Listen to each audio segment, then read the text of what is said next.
কালপানী নদীৰ বাঁহৰ দলঙে জীয়াতু ভুগাইছে অঞ্চলবাসীক। দৰঙৰ এখন বাঁহৰ দলঙে জ্বলা কলা খুৱাইছে গুমঠা আঠিয়াবাৰী ৰাইজক। উল্লেখযোগ্য যে কালপানী নদীৰ ওপৰত থকা গুমঠা আঠিয়াবাৰী অতি সদাব্যস্ত সংযোগী উপপথৰ এখন বাঁহৰ দলং। অতি ব্যস্ততাপূৰ্ণ পথটোৰ মঙলদৈ সাংসদ দিলীপ শইকীয়াই জনৈক জৈন নামৰ ঠিকাদাৰজনক আজি কিছুদিন আগে উপপথৰ দলংখন নিৰ্মাণ কৰিবলৈ নিৰ্দেশ দিছিল। জনৈক জৈনে কোনো ধৰণৰ গুৰুত্ব আৰোপ নকৰি সাংসদগৰাকীক বুঢ়া আঙুলি দেখুৱাই নিজৰ খেয়াল খুচিমতে ৰাইজক ভেঙুচালি কৰা বুলি ৰাইজৰ অভিযোগ। অন্যহাতে ৰাইজে জনোৱা অনুসৰি বাৰিষাৰ আগে আগে যদি দলংখন মেৰামতি নকৰে তেতিয়াহ'লে বৃহত্তৰ অঞ্চলবাসীয়ে অতি জ্বালা কালা খাব লাগিব বুলি সদৰি কৰি অতি তৎকালীনভাৱে ঠিকাদাৰ জনৈক জৈনক স্থানীয় ৰাইজে দলংখন মেৰামতি কৰিবলৈ আহ্বান জনায়। নামখালাৰ পৰা চিন্তু কলিতাৰ প্ৰতিবেদন AIN লাইভ।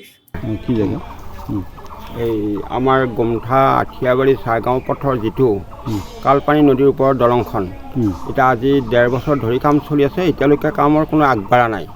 এখন বাঁহৰ ফুটব্ৰিজ দিছিল, এইখিনিতো আচলতে মানুহ 2-4জন পৰি আছে।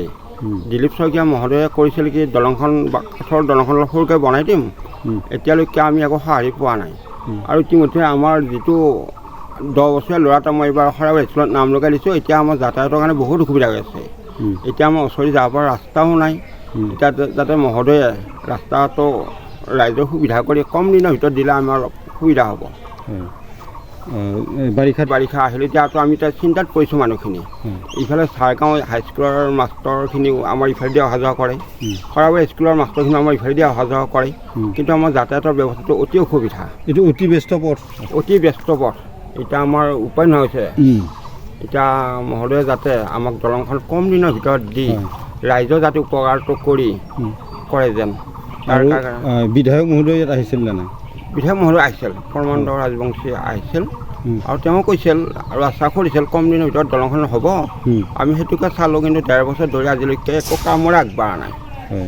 এতিয়া আমি কি হৈছে, এতিয়া আমি মহোদয়ৰ ওচৰত যাতে মুখ্যমন্ত্ৰী মহোদয়ৰ ওচৰতো আমি আহ্বান জনাওঁ আৰু দলংখন যাতে সোনকালে আমাৰ ৰাইজৰ কাৰণে সোনকালে হওক, সেইটো এটা আহ্বান জনাওঁ। এতিয়া স্বাধীনতাৰ পিছত আপোনালোকে এইটো ৰাস্তাৰ দলং এখন পাইছে, হয় নিশ্চয় আপোনালোকৰ ভাল লাগিছে? ভাল লাগিছে, বহুত ভাল লাগিছে।